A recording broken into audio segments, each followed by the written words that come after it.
खामोश इंतकाम। सर्दियों की एक शाम थी।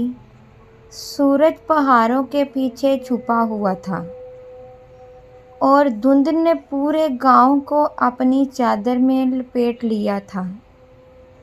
दरख्त नंगे तन, सूखे पत्ते और हवा में सन्नाटा, जैसे वक्त भी मंजमद हो चुका हो। इसी सर्द माहौल में वो लड़की, नरम सा कोट पहने, झुकी झुकी निगाहों के साथ वली खान के सामने खड़ी थी। होंठ कपकपा रहे थे, हाथ कांप रहे थे, मगर आंखों में एक अजीब सी रोशनी थी। मम, मुझे बहुत सर्दी लग रही है, वो बोली, लेकिन आवाज़ में दर्द ज़्यादा और सर्दी कम थी। वली खान, जो एक टूटी कुर्सी पर बैठा था, धुआं उड़ाते हुए सिगरेट के कश ले रहा था, इसने नज़र उठाकर इस लड़की को देखा और एक लम्हे को चौंक गया, जैसे इसकी याददाश्त का दरवाज़ा खुल गया हो। तुम यहाँ क्या कर रही हो? वली खान की आवाज़ में हैरत के साथ हल्की सी घबराहट भी थी। मगर अगर मुझे पहचान लिया है तो जानते भी हो ना, तुम्हारे साथ क्या करूं? वो धीरे से बोली, लेकिन हर लफ्ज़ खंजर की तरह वली खान के सीने में पेवस्त होता गया। 2 साल पहले एक आम सी मासूम सी लड़की थी मैं, नाम नौरीन। इसके वालिद एक किसान थे, सादा, मेहनती और दयानतदार। नौरीन नहायत खुश मिजाज, हंसती खेलती, सबकी चहेती थी। मगर एक दिन कुछ ऐसा हुआ जो सब बदल गया। वली खान, गांव के नंबरदार का बेटा, गरूर और ताकत का पुतला, एक दिन नूरीन के वालिद से ज़मीन का झगड़ा हुआ। वली खान ने अपने झूठे गवाहों के ज़रिए नूरीन के वालिद को चोर और धोखेबाज साबित कर दिया।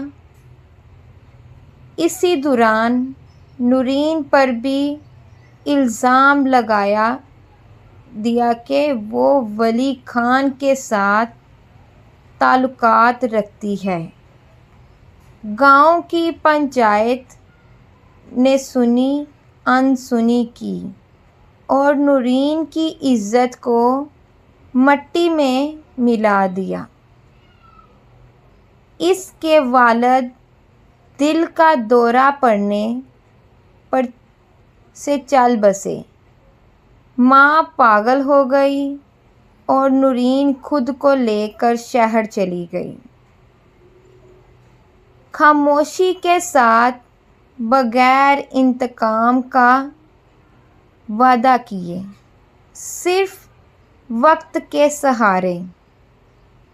वक्त गुज़रता रहा। 2 साल बाद नूरीन अब एक खामोश तूफ़ान बन चुकी थी। इसने सहाफ़त का कोर्स किया, कानूनी मालूमात हासिल की और वली खान की सारी हकीकत इकट्ठी करना शुरू की। इसे एक वीडियो हाथ आई जो इस दिन के असल वाक़ये को ज़ाहिर करती थी। इस वीडियो में वली खान खुद कबूल कर रहा था कि इसने नूरीन पर इल्ज़ाम झूठा लगाया क्योंकि इसके बाप ने ज़मीन बेचने से इनकार किया था। ये वीडियो वो सबूत थी जिससे नूरीन ने अपने वक़ार की जंग जीतनी थी। जब नूरीन दोबारा गांव आई, सब ने हैरत से देखा। इसके चेहरे पर सुकून, आँखों में वक़ार और हाथ में वो फ़ाइल थी जो वली खान के लिए मौत का परवाना थी। गांव की मस्जिद से ऐलान किया गया। ऐलान क्या था कि नूरीन बिन्त रशीद पर लगाए गए तमाम इल्ज़ामात झूठे और बेबुनियाद थे। वली खान ने खुद एतराफ़ किया है कि वो सब ज़ाती अनाद की बुनियाद पर किया गया। वली खान की दुनिया उजड़ गई। लोग जिन्होंने नूरीन को ताने दिए थे अब शर्मिंदा थे, मगर नूरीन ने किसी से बदला ना लिया। इसने सिर्फ सच के ज़रिए खामोशी से अपना हक हासिल किया। नूरीन ने वली खान की तरफ पलट कर ना देखा। इसका मकसद इंतकाम नहीं, इंसाफ था। वो एक नई रोशनी, एक नई उम्मीद की अलामत बन चुकी थी। गांव में आज भी सर्द हवाएं चलती हैं, मगर लोग नूरीन की मिसाल देते हैं कि सच को वक्त लगता है, मगर वो जीतता ज़रूर है।